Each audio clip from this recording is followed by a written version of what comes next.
In a moment that perhaps only a small handful of Americans have asked for, former Vice President Mike Pence is officially running for president, setting up an inevitably anticlimactic clash between him and his former running mate, Donald Trump. Former New Jersey Governor Chris Christie is also expected to join the race. However, New Hampshire Governor Chris Sununu told CNN's Dana Bash that he will not be following suit. Let's watch.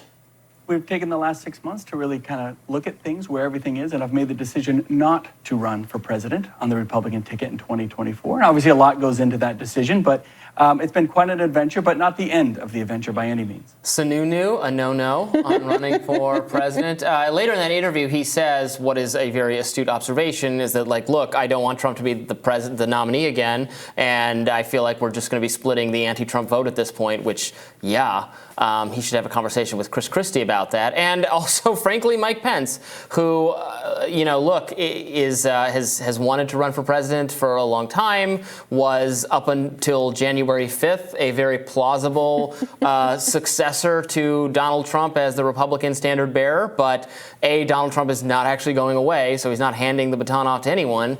And B, Mike Pence has absolutely zero credibility, none whatsoever.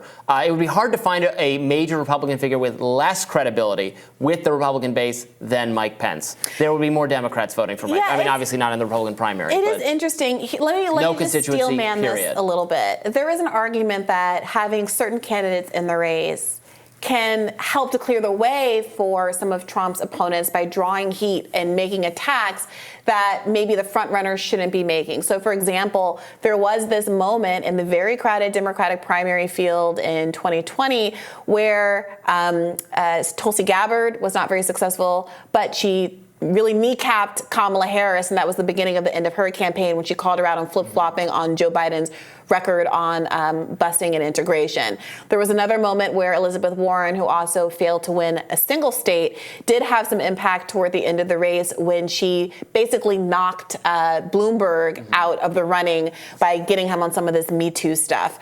So, do you think there's a possibility that someone like Mike Pence, because of his track record with evangelicals, say, or someone like Chris Christie, who can be somewhat more bombastic than others, like Mike Pence, maybe can hit Donald Trump on some of his personal bad behavior kind of things, can be useful insofar as that they can get the attack out there and then recede from view? Use the words bombastic and Mike Pence in the same sentence, right? Chris Christie is bombastic in a way that Mike Pence isn't. Thinks he is. And can arguably take a hit at Donald Trump, and even if Donald Trump hits back and it hurts Chris Christie, at least DeSantis doesn't have to get his hands dirty and the claim is out there. DeSantis needs to get his hands dirty. This has never worked. The whole go after Trump thing. It just doesn't. It didn't work. It really much did not happen in 2016. What happened in 2016 is that 14, 15, 16 people ran in this Republican primary, and Donald Trump entered it with like a quarter of the support, maybe more, of the Republican primary electorate, and the rest of it was fractured amongst a million people, and that remained the situation, and so he ran away with it. The more people get in, the more you're likely, I think, just to repeat that dynamic. And also, Mike Pence doesn't have he is known to Republicans as the guy who, there's a perception of a lack of toughness. Now, you can say that what he did was very brave and should be celebrated. He stood up to Trump. He said, no, Biden has won the election. What you're asking me to do is something I can't do. And if he'd been celebrated by conservative media for that, and they had stuck by him, we might be in a different situation. But the reality is no one in conservative media stuck by him, except for like Bulwark, Dispatch type people who aren't really operating actually in conservative media world. Conservative media and primary voters and everyone hates what he did. Hates it. Yeah, so he's not, there's nothing for him. Yeah, I think Mike Pence, it's hard to see a path, but I think the argument that I'm making is something different. If people stayed in the race until through the primaries, then they would be damaging. Obviously, they would be splitting the vote. If you get out before the primaries, even meaningfully before the primaries, then you're no longer splitting the vote. So again, what happened in 2020 on the Democrat side was that there was, they allowed there to be a wide open field. 16, I think it got up to in the 20s. There were people Patrick Duvall, people, you Sure. forgot were even running, who had thrown their hat in the ring. But when push came to shove, when Obama picked up the call and called the Democratic primary candidates, they all dropped out in enough time for Joe Biden to consolidate the votes behind him. So again, there's this question of whether or not it is useful to other non-Trump candidates to have some people raising concerns. There was a clip going around of Tim Scott getting to some back and forth on The View, raising conservative issues, perhaps running for vice president, but regardless, making space for a different kind of conservative candidate in a liberal sphere, a space that Donald Trump would never enter into, in a way that might help normalize the idea of a more normal kind of Republican candidate. Is this something that the Republicans should think of as a strategic advantage at this time? Honestly, this is going to be weird to say, but it makes more sense for Tim Scott to run than Mike Pence, because somebody does have to be the VP. I think for people like Tim Scott and Nikki Haley, essentially what they're doing is VP auditions, and either of them are somewhat plausible. I think Tim Scott is a very plausible VP pick for whoever ends up being the nominee. So I can see why he's doing it. I don't think Mike Pence is realistically going to be in contention to be VP, because Trump is not going to pick him to be VP. Right. And it would be sort of weird to have the VP again also be a VP again, not be the main candidate. Maybe they cut some kind of deal. I don't know. I don't know if that's what DeSantis is interested in. It just seems to me ultimately like it's not going to be that I don't think his candidacy is going to make much of a splash whatsoever. If it is making a splash, it's probably splitting the vote a little bit for DeSantis.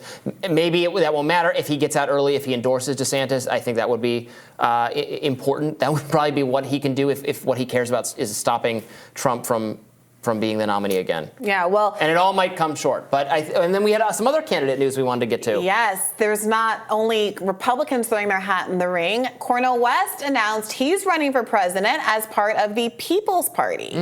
Yeah, so he announced just maybe half an hour ago or so on Twitter. He put out a campaign video saying that he's fighting for the people's interest. I think we have a clip of it now. Well, we can take a look.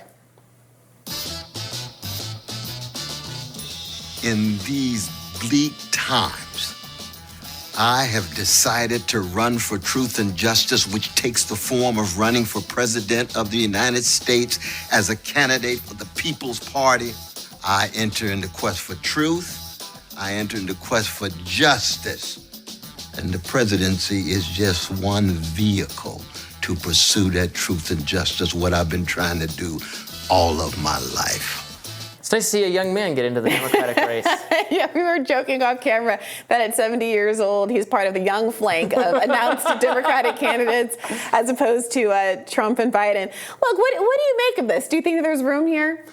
I don't know. I find Cornel West to be an affable guy who has done very principled things on free speech. That's, obviously I'm not on the left, so I don't agree with a lot of his policy prescriptions on probably criminal justice, and that was some of the criminal justice stuff. I think you would agree. Very much not the economic stuff, but he's a great commentator. I've enjoyed watching him and he's willing to have conversations with anyone. I think that's a big thing that people appreciate about him. I've seen him on like Sean Hannity's show of all places, and he engages in such a friendly way.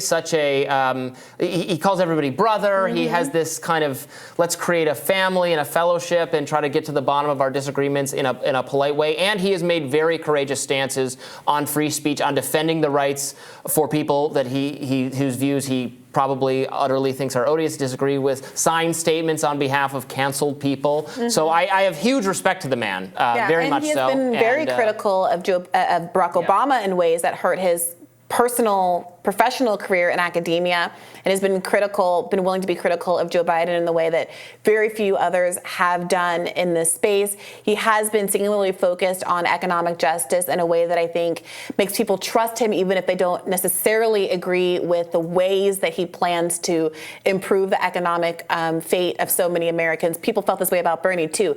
Folks who were like small government people looked at Bernie and said, well, even if I don't agree with how he's doing it, I appreciate that there's someone who's trying to fight in my corner to make life better for me and not just the 1% and the elites in this country. So I'd be curious to learn more about what it means for him to be running as part of the People's Party. Is this the traditional People's Party or this newer party that was started a few years ago after 2020 by Nick Briahna that has had some controversy attached to it? Does this mean that he's running kind of independently outside of the primary context, or is this kind of a labeling that he's going to run as a Democrat technically? There's a lot to be discussed, and that has a lot of strategic implications for how this vote goes down. But he elevates every debate he's a part of, so I'm glad to see him tossing his hat in the race. As am I. All right, we'll have more Rising for you right after this.